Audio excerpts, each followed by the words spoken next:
Coming up on the Mind Caddie. Our thinking mind loves complexity and it loves running all these plays and it loves running all these scenarios. And there's so many statisticians out there and all the rest of it. But as you say, that can actually rob us of that experience. And it seems to be that our thinking mind just doesn't like simplicity. When I tee up the next time, I'm not gonna focus on I'm not even focusing on anything in the body. I'm gonna focus on something in the distance, Yeah. and just let the body do its thing, and then, the body knows what to do. I mean, that's the irony of all this. It's all we're making all of this up. We're making up championships. We're making up the fact that it's under par or over par or whatever it is. If what you're making up isn't supporting you to enjoy your life, you're actually free to make up something else. Yeah, you're always free to, if you wanna change the story, change the story, or just don't take the story very seriously, and that's the paradox in all of this. It's the person who takes that abstraction of winning seriously that ends up losing. Not taking it seriously is a huge insight. Mind Caddie. Hello, Chris. Thanks ever so much for coming back on the show again. Oh, it's great to be here. Thanks. I appreciate it. We had so much good feedback from the first conversation that we had, and I know you've got your new book coming out in the summer, which we'll touch on. But a couple of things I wanted to go into tonight because we've emailed each other a few times and talked about a few different things. But one of the things that struck me in something that I heard you say, maybe it was one of your videos, was about the thinking mind in effect being so much out of date. Really, it's a program that's running in our head that's basically was fantastic when we were roaming around in caves, but is very much out of date now. Maybe you could go into a good bit of detail on that because I think it's a really important point for folks to understand. Yeah, it's uh, discovered only in like the 70s how the left brain generates these interpretations.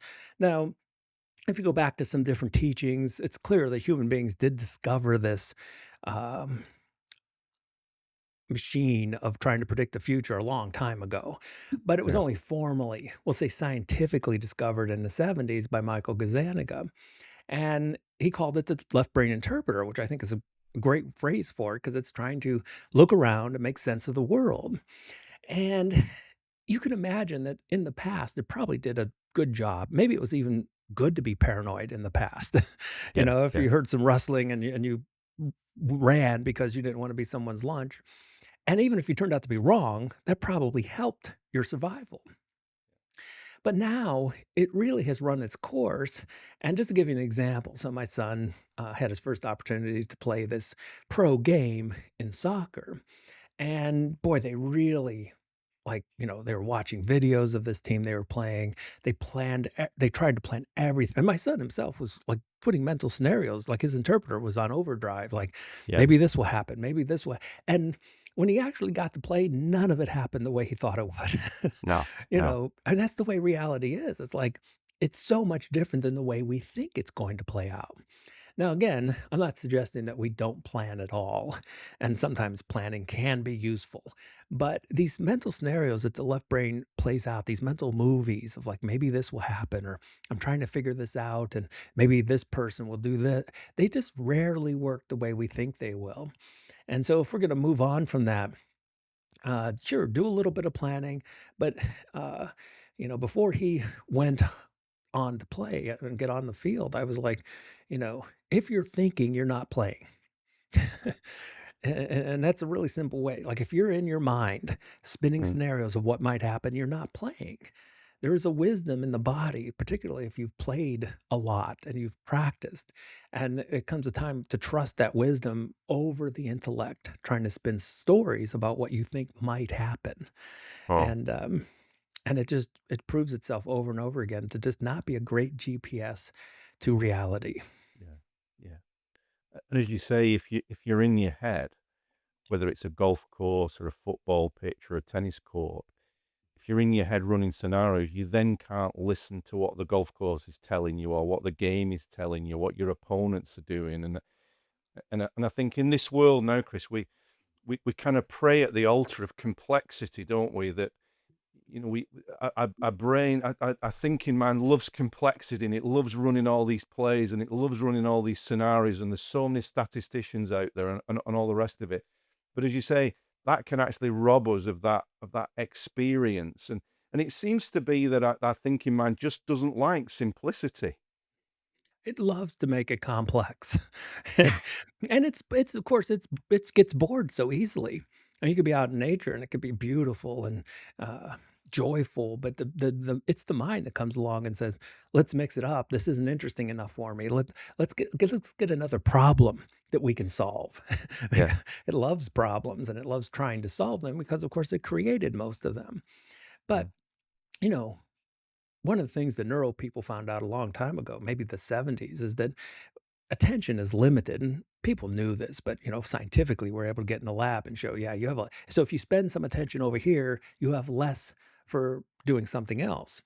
And so if you withdraw and have that attention, and we call it sometimes the voice in the head or, you know, the, you know, monkey mind or the inner chatter, or whatever you want to call it. If you take that attention and spend some of it inward, you have less for the field. You have Mm. less for the body, which may know very well what to do, but it can't do its job if Mm. attention is spent elsewhere. Yeah. And so, how to spend our attention seems to be, um, and one of the important things, and particularly when it comes to, when the stakes get high, that's when we have the toughest time because we're all, I mean, we talked about this, that beginner's luck. You've never played darts before and you just throw it and you get a Mm. bullseye because you weren't thinking. There's no You had no expectation. pressure, Mm. and as soon as you put the pressure on, that's when you see some people kind of enjoy the pressure and they seem to make the best of it. But a lot of us go in the opposite direction. It's the easiest putt in the world, but if everyone is watching, we somehow manage to screw it up. And a lot of that's because, we perfectly well know what to do, but we've taken our attention inward, and that monkey mind seems to possess us almost. And the harder we try to get out of it, the more we sink into it. It's, Yeah. it's, a, it's a tough one. And is it important, Chris, with all of this, to realize that rather than fighting our brain, because I think a lot of people are in that situation where they're kind of fighting what's going on, is to actually realize that our thinking mind has got our best interest at heart. It is trying to protect us. It's trying to make sure that we survive, but realizing that I think it's a big breakthrough to realize you can't control it. You're not going to control. You're not going to stop all of these thoughts coming along, but actually being okay with that, and knowing that it's got your best interest at heart. Paradoxically, things tend to settle down a bit then. Not taking it seriously is a huge insight, and I told the story. I don't know if I told this story last time we were on, but I've been telling it, so people seem to find it pretty funny. I went for a colonoscopy when I was 50, which seems like a good idea. People say No, you're you didn't supposed to tell do this one before. this. And, so I'm in the procedure's over, I'm in recovery, coming out of it, and the doctor, she comes over and she looks at me and she goes, "Well, your colon is totally unremarkable. I swear I heard the voice in the head. It said, 'What do you mean my colon's like it was offended?'" And I started laughing because I thought this is absurd. My voice in the head's offended, but so I'm sitting there laughing and the doctor's looking at me like, "Are you okay?" Like she might have thought like there's something wrong with them. And so, you learn from taking first, many people think the voice in the head is who they are. Yeah. Then you dissociate with that and you say, no, it's just this old machine. And then you start to recognize when it's so serious and it can be very comical at times. And it just becomes like, it has no authority over your life. And so it may say something like, look, if you miss this goal, the rest of the team is going to hate you for months, Yeah. but you don't take that very seriously anymore.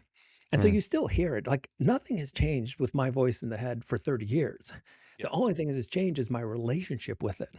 I Mm. don't take it as seriously. In fact, I find it as a source of humor a lot. And it Yeah. can be very funny because it does take everything so seriously. And it always spins these terrible scenarios. Or sometimes it can be funny in a different way. I was at the grocery store, and this really short person, she needed some help getting some frozen pizza off of a high shelf, and I went and got it for her, and I swear that my voice in the head kept saying, "You're such a good person."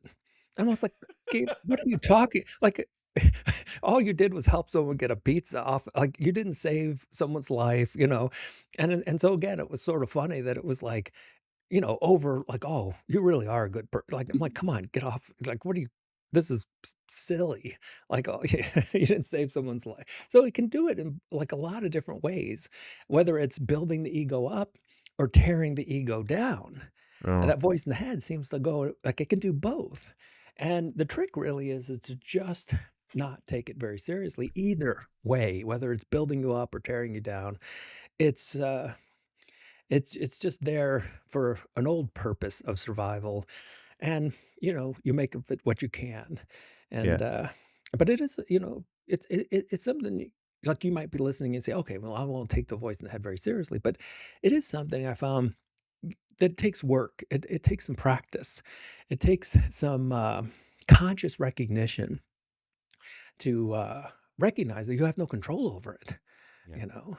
And so And is that the sort of the early steps with this, Chris, where you just begin to become more of an observer of them, as you say, both on that. I've perhaps not thought about that enough. Where you some people get very down about what the voice is saying, but also you can see people who get very caught up in their own story and think they're terribly important and what they do is incredibly important and get very, very serious about it all. But to actually just notice all of that going on is perhaps the first step in all of this. Yeah, it's a noticing, and it's also a note. Sometimes teachers will do this. They'll tell you to do things they know you can't do. In yoga, they'll say like, "I want absolute mental silence," and they know you can't do it. But in showing this, like, "Oh, well, I tried to do yoga, but I kept, talking to myself." Well, of course you did because you can't control it.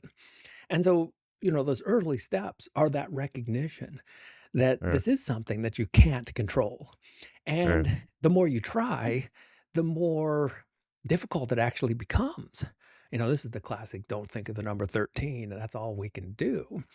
And so, become the observer, recognize that it's, uh, again, I like to just put it as this old machine that isn't useful anymore. No one will complain about their appendix or something. It's like, it's an evolutionary, almost like a vestigial kind of like we just don't need it anymore. Well, sometimes it might come in handy. There are like, moments where maybe you're driving and an interpreter says, "Oh, that person's too close," and yeah. you're cautious and it It pays has its off. uses. Yeah, and so we don't want to, like I tell the story about Joe Bolte Taylor who had a massive stroke in her left brain, and this is amazing story. So she wrote all about it. My Stroke of Insight. It was an amazing book, uh, bestseller for years. Uh, One of the first viral YouTube videos that went out was her story. And even so, here she is in a state of absolute bliss because her left brain shut down. She's in this right brain world of just absolute joy, compassion, gratitude. But even she called for help. She went into therapy. She got her Mm, left brain back online. really? And so it's an important, we don't want to just you know, leave this Dismiss it behind. totally. Yeah. Yeah, it has a function. It's occasionally useful. It's just don't identify with it. Mm, It's not who you are. And so a lot of people deal with self-criticism, and they think it, and they even call it self-crit. They think they're judging themselves. Well, it's not you. It's this old machine that it's a reflection of culture in part, and collectively we can recognize that it's just not who we are. yeah, And that's a great freedom. I talk about it sometimes as carrying around a bunch of luggage, and it's not even yours, and it's heavy and it slows you down, and the moment you put it down, it's freeing. yeah. And you don't care about the judgment anymore. You don't take it seriously in the sense that it knows what it's doing. Oh, It's just, it's not an authority in the sense that it's some wise, uh, you know, all-knowing seer. yeah, it's not Obi-Wan, you know? Yeah. It's uh has a bent for negativity, and once you dissociate with it, that's okay. Let it do Yeah, its thing, yeah. and It's like it's not freedom from the mind. It's freedom with the mind, isn't it? In a way that you and even like your thoughts on this, Chris. That let's say you're in a certain situation, golf, for instance, and you're standing on the first tee or wherever, and you've got all these feelings, sensations, and thoughts that people would label as nervousness. Again, to see that as this sort of left brain interpreter trying to protect you, trying to make sure it's run all kinds of scenarios. Again, being instead of resisting this experience, he's actually seeing it as something that's going to just pass through. Again, is a very liberating way of looking at it, isn't it? the Stoics had a wonderful saying on this. The obstacle is the way, Yeah. and you look at the left brain, you say, well, this is something I have to avoid. This is something I have to conquer. No, no, go through it. Let it do its worst. If you're sitting there teeing off and the monkey mind is, go ahead, do your, Do and your it, thing. it do your thing. You can't harm me because I'm not you. And in a very gentle way, so not forceful, but in a gentle way, we can bring our attention back to the moment. We can bring it Yeah. back to what's real. The feeling, the body Mm. sensation of what it The feels like. feeling of the club in your The hands club or in the your feet. hand, Yeah. the wind, one of the meditations I love recently. I don't know, I've been on this kick with this meditation for the last few days, and it's all about uh, listening to the birds in the trees. And or it doesn't even have to be nature. It could be a car passing by, because it's out there. And Yeah. so sometimes we get so stuck in our head, Yeah. with this voice. But it's a wonderful thing to just go out into the world and Mm. hear these birds and hear the sound of the wind in the trees and hear the, you know, uh, uh, you know, uh, like even the ball in the air, I mean, after you swung, or, the noise of people talking. And, Yeah. there's a lot of ways to jump out of being stuck in the head. And, so I found this meditation. So if I go for a walk last couple days, I'm not listening to a podcast, I'm just listening to what's out there, because, Yeah. in a metaphysical way, you wonder, like, is my consciousness out there? Yeah. We get so stuck in the head The all the head. time. And the way Mm. we get stuck in the head was with language, because most people, when they talk about the voice in the head, it feels like it's coming inside the skull. Mm. It's coming from there. And so you have to be gentle with it. You can't, the left brain is all about opposition. If you fight it, it's going to fight back. Mm. But there is kind of an Aikido way to deal with it, but it's not head on. Yeah. You can redirect it. You can take it off guard. And so there, you focus on the song of the birds, and the left brain isn't fighting back.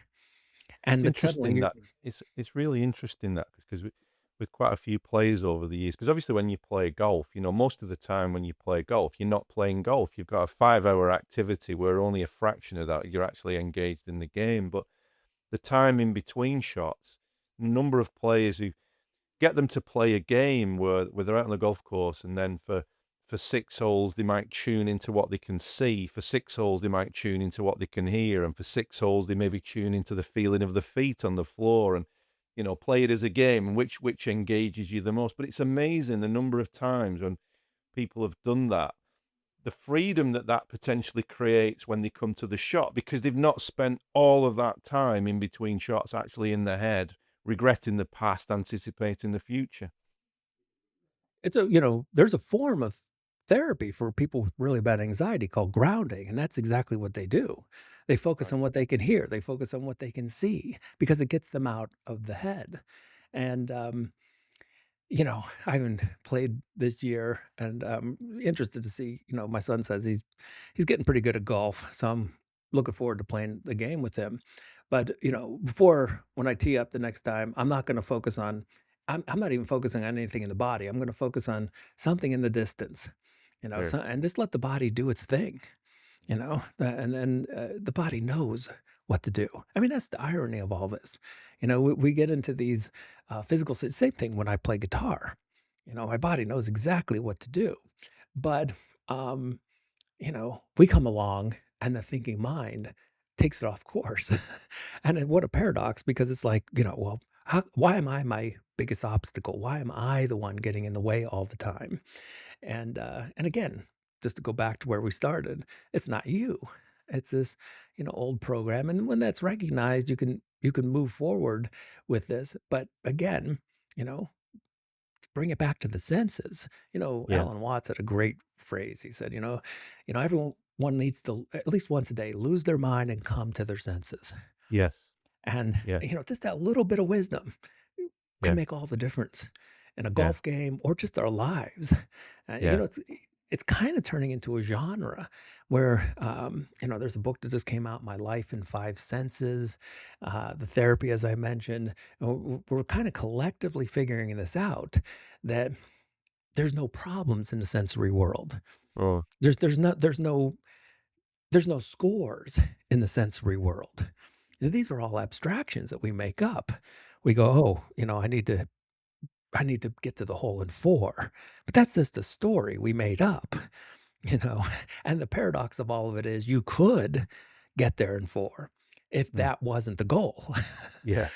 Yeah. But you bring the goal up, and then what happens when we screw up, but then we're facing this, how do I get back to the now? Well, Yeah. you're always in the now. That's the funny part. You're never not in the even when you're thinking about the past, you're still thinking about the past in the In the now. net. Yeah. And so, you know, uh, it's a wonderful So paradox. would you say that with this, Chris, because I remember years ago hearing a guy, there's a guy called Jim Lair who was a very well known sports psychologist, and he talked about the tennis player Jim Courier, and he said that off the court, Jim Courier was a very affable, gentle kind of character, and then he'd gone the tennis court and he became this warrior. And some people go off on this about performer self and all the rest of it. But would you say there's a potential place if you realize that's what you're doing, and it's a game that you are creating a certain persona? Would you see any harm in that as long as you actually know that you are making it all up anyway? So why not make up something that's useful? Absolutely. I mean, this character, Chris, it's just a character, it's a story. But if you can play on that, recognize it, and play it to your advantage. I think it's a wonderful. It's the same thing with the interpretation. Sometimes oh, I'm very, very anxious, but there's a little bit of room for play because maybe I'm just very excited, Yeah. and then Yeah. all of a sudden it's like you feel excited, you Yeah. buy into the story. It reminded me of this really terrible, terrible movie from the '80s. Sylvester Stallone was in it. It was called Over the Top, and it was about arm wrestling and him being a truck driver. It was just probably terrible on every artistic account, but, he had a just like you were saying, when he would arm wrestle, he had his hat and he'd turn it backward, and then he Yeah. got into a different character, Yeah. this aggressive, win at all costs character, and that actually helped him, win these matches. And so if we can find, if you look shamans, and we've always had these little rituals, these power rituals that would help us change from one character to another. And so if you can find that, I think it particularly when it's useful, I'm 100% behind that. Sometimes you have to find it. And sometimes it finds you. And so that's the best case scenario. My guess is this person you mentioned probably never intellectually thought about it. That No. that was just something that happened. He went on the court, and that was who he became on the court, and that was a persona that was useful to him. Is that the crucial thing though? Because with this, that you do know you're making it up rather than believing that is the real self or the real you. Oh, absolutely. I mean, it's not. And here, I think it was in the US. There was a band, maybe it was the UK. I don't really remember. It was back in the '80s. It was called Jane's Addiction. And this band, the singer was just on stage like a maniac, just running around. And one of the journalists was asking a question like, are you really like that? And he just looked like No. Of course I'm not. You think I run around my living room and jump like, you know, and so, this recognition, same thing, if I go off and, if I do a lecture with a large group of people, there's this kind of persona that takes over you a little bit. And, I don't walk around pacing in my living room lecturing to my kids. It's a very useful kind of persona. And, it's the same, the warrior. I mean, Jung talked about these archetypes.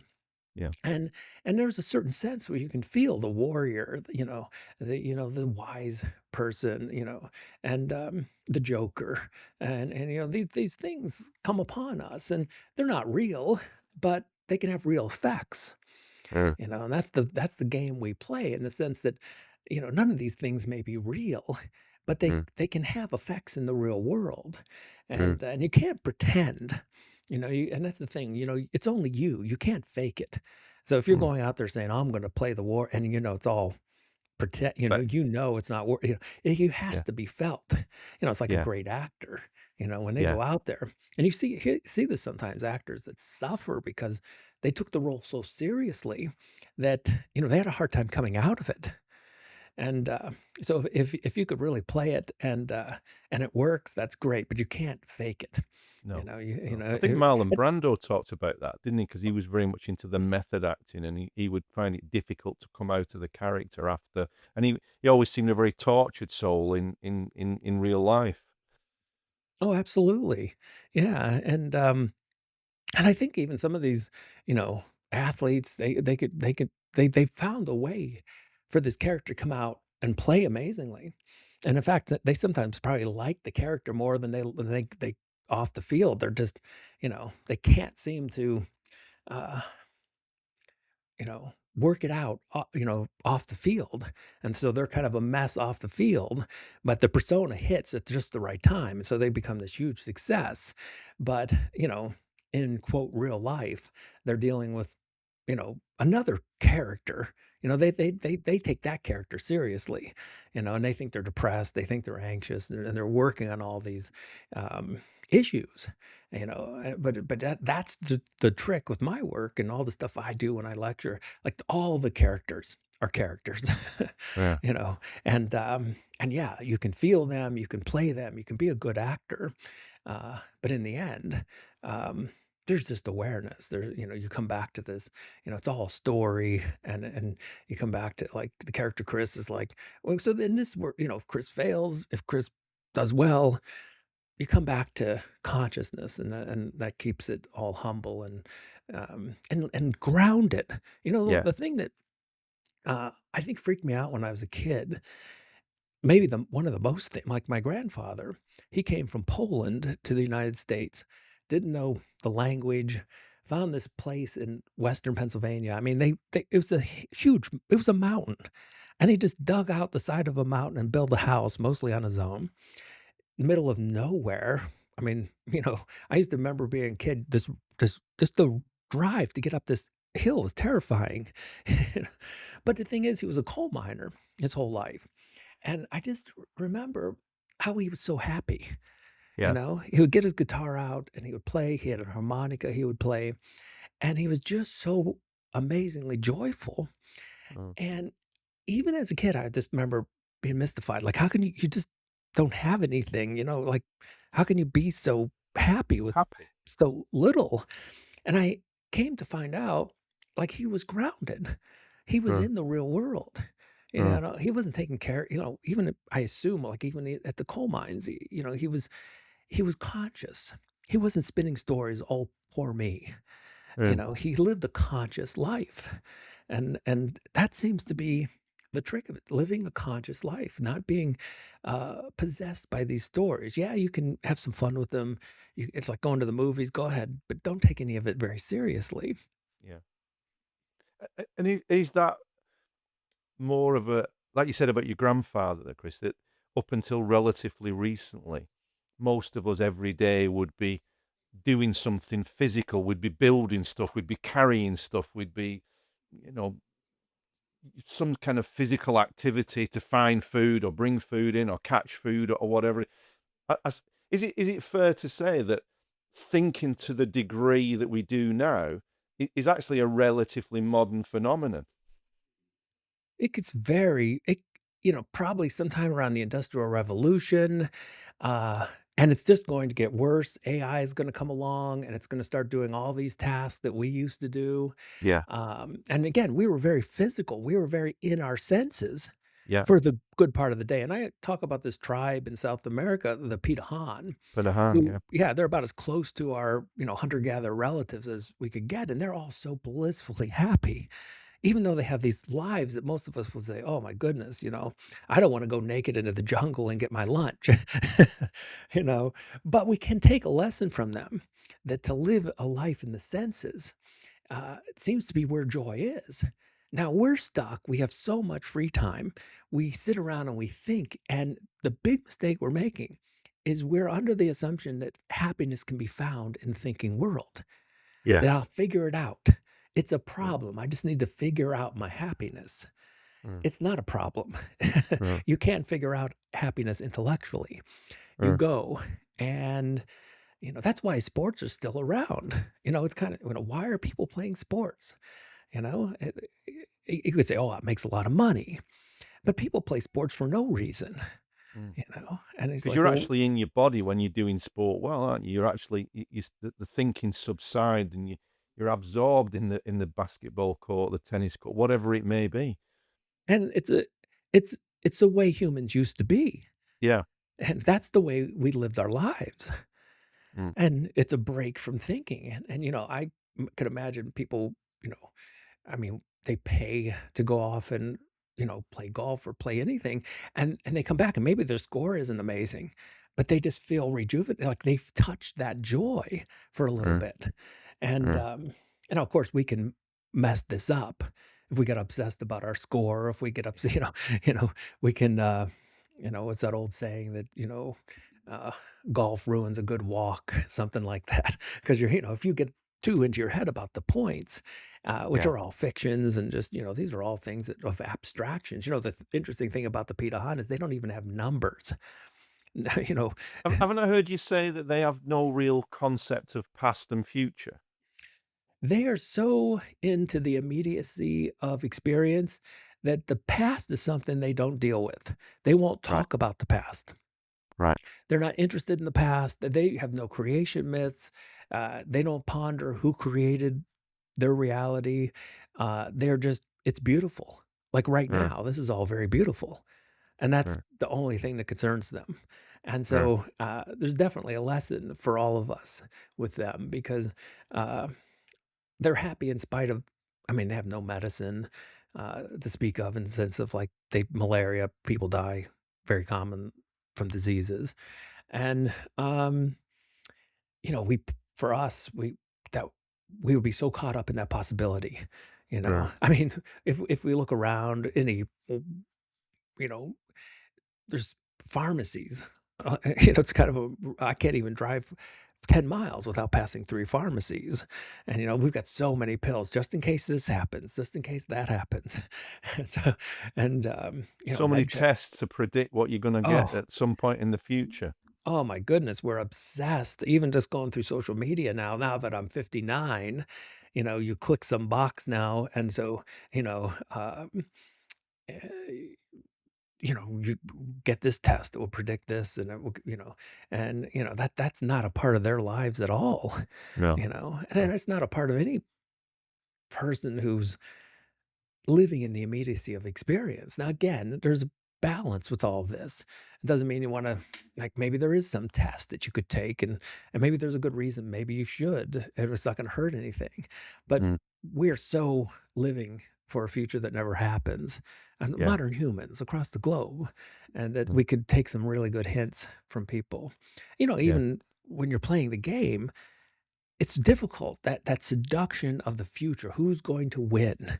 Yes. My son just played a really rough game in, New Jersey, over the weekend, and it was 0-0, then 1-0, then it was tied, and you can feel, like, attention moving from the physicality of the game Mm, to who's going to win, yeah. and then it became a battle because not in the sense of the grace of playing or, the kind of beauty of like the physical movements. It became who's going to win. And something just gets missing with that. Yeah. And You and saw it very much saw it in the US Masters just gone that, Rory McIlroy was so far in front after 2 rounds, and then it was his to lose, and you could see that way in Evelyn Scholes and other people. Justin Rose had a chance to win, and it became very much about, what you may lose or what you think you've may have owned. And all right, it's difficult in those situations, but I think the point you've made so strongly, Chris, and what I've got from your books there is that if it's all we're making all of this up. We're making up championships. We're making up the fact that it's under par or over par or whatever it is. If what you're making up isn't supporting you to enjoy your life, you're actually free to make up something else. yeah, you're always free to, if you want to change the story, change the story. Um, or just don't take the story very seriously. And that's the paradox in all of this. It's the person who takes that abstraction of winning seriously that ends up losing. It's Yeah. the person who isn't worried about the story that ends up winning. Mm. And there's this paradoxical thing to the nature of reality. And sometimes I talk about how the left brain despises paradox. The left brain wants coherency. There's one way to do things. The right brain is far more accepting of uh, paradox and inconsistencies and Mm. mysteries that are just absolutely unknowable.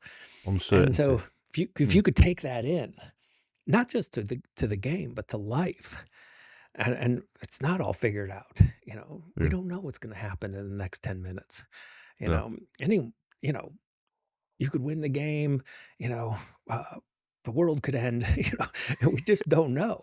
Oh, And so, and then the left brain despises that. The hates left that. brain, it just can't take it. And so No. it wants a simple story, even if it's a depressing story, it would take a depressing story that's certain. But the right brain is open to mystery. And that's Yeah. the thing is, then winning and losing, I mean, or it could just be an excitement. Like, who knows? Maybe I'll win, maybe not. Mm. And, Mm. there's a different perspective with that. When you're like, Yeah. instead of saying, I must win, that's the Mm. left brain, win Yeah. at all cost. The right brain is like, let's have an adventure. Yeah. Let's Maybe see I'll what win, maybe happens. not. Let's see. But Yeah. most importantly, let's stay in the moment. Yeah. And So what would your just to conclude, Chris, and not much into tips and things like that, but what would be your how would you encourage people to sort of tap in a little bit more to the right brain? What would be some kind of entry points? I know with your book, the fantastic book, No Problem Workbook, there's a whole bunch of things in there. But what would be some of your more sort of favored things that you found when you've been lecturing, things like that have worked well? there's so how do we get into the right brain? Now you can't do it forcefully because the left brain's going to fight back because it wants dominance. So it Yeah. has to be gentle. But we enter right brain awareness so often, and it comes in a very unexpected way. And so for a lot of people, it's music. Right. And, music is a wonderful right now, the whole brain is active with music, but a lot of it taps into right brain because you're the attention is it's all over you're paying attention to 5, 10 different instruments all at once.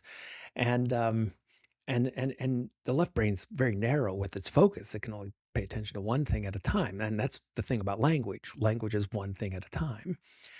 So some people enter with music and they don't even know they're doing this. They're like, look, I just have to have my music. They Mm. don't know they're entering right brain awareness with this. Yeah. Uh, for others, the left brain has to have purpose. I'm doing this because I need money. I'm doing this. That's why we come up with this concept of work. Work, this dreaded thing. Nobody wants to work because we've come up with it as a means to an end. I will work because I want this money. So, of course, it's dreadful to do the job because you're only doing it for this end state. The right brain, that none of that is real. I mean, so the right brain is always doing things for no reason. And so I always ask, what do you do for no reason? And sometimes people will be like, well, I don't know. So it takes a little while, but Mm. hopefully there's a recognition that you do something in your life for no external No reason. reason. Yeah. And maybe it's an internal pleasure, but you're not trying to make money. You're not trying to impress people. There's something that you do in life that brings internal joy with no external money, and that is a great way to enter the right brain. Now, if you don't have that, go on an exploration to find it. Find what, um, you know, oh, what was it? Oh, it's this quote by Joseph Campbell. I actually used to have it on my wall. It was something like, "Find your passion first." And sometimes I would have students and they'd say, "Wow, nothing does it for me." And I'm like, "You haven't looked long enough. Not look for it. You haven't explored long enough because Right. there will be something that you'll enjoy for no particular reason."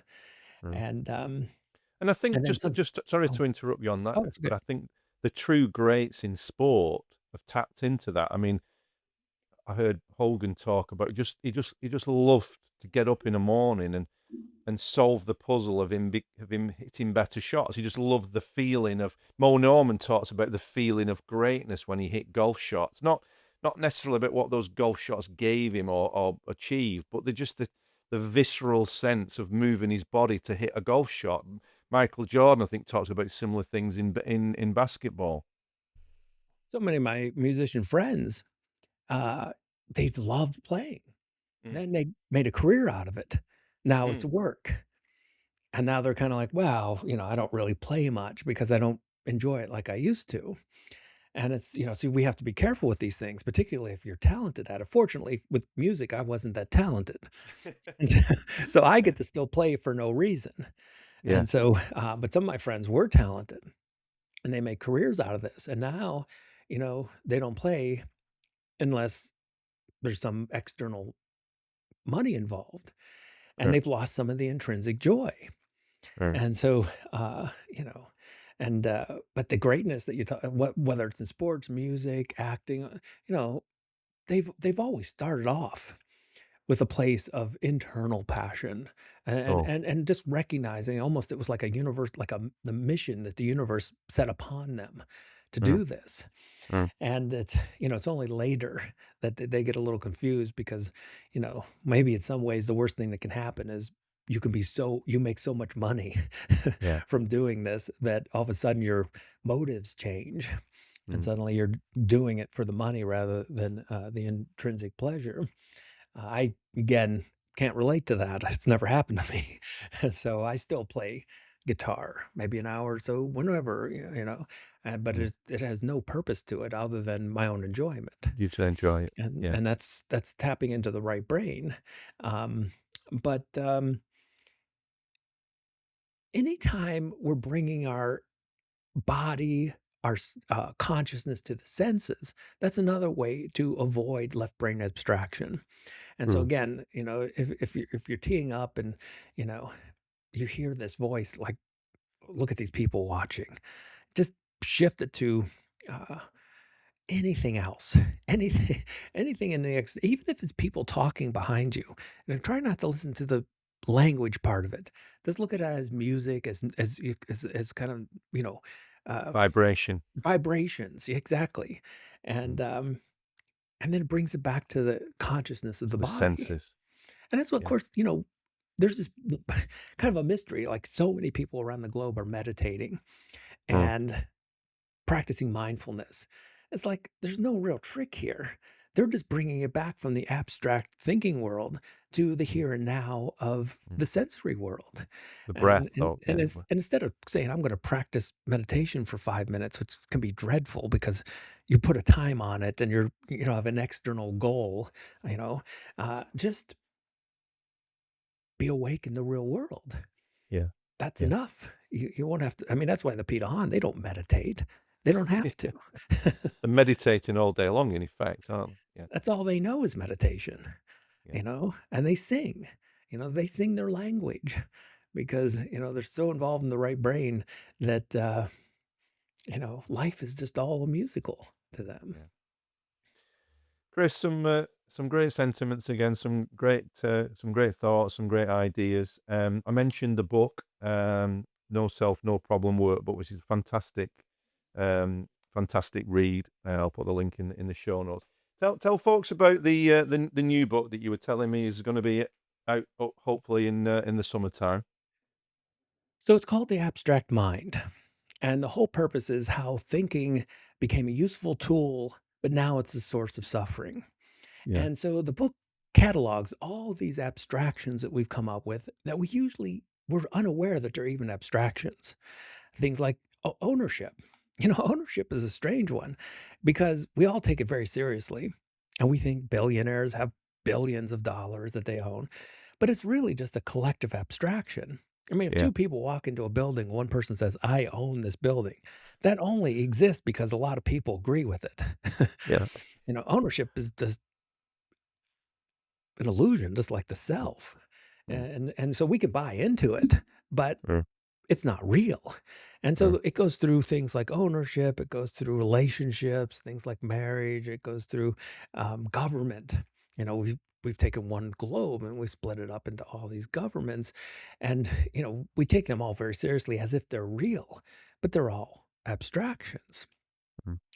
And there are consequences to this, Yeah. things like everything from office politics to war To war. is all taking these abstractions very seriously. Yeah. And work along, people drive from one place to another and they go into this building, but I'm always like, well, where's the law office? And they're like, oh, well, it's right here. I'm like, no, that's a brick and, that's just a building. Mm. The law office is in your head. The university is in your head. Mm. The government is in your head. Mm. We live in an It's an amazingly agreement. abstract world. Mm. So the whole purpose of the book is to point these out explicitly and help bring people back to what's Mm. real, Yeah. which is, as you pointed out very early, it's really simple. The real world is just what you're seeing right now, what your Yeah. The consciousness is senses. experiencing, the senses. It's a simple life, and we've complicated it with a lot of thoughts. Yeah. So that'd be out in August. Great. Chris, thanks ever so much for your time. You've been very generous again. I really do appreciate it, and thoroughly enjoy chatting with you. Yeah, Carl, wonderful discussion again. Enjoy it anytime. Mind Caddie.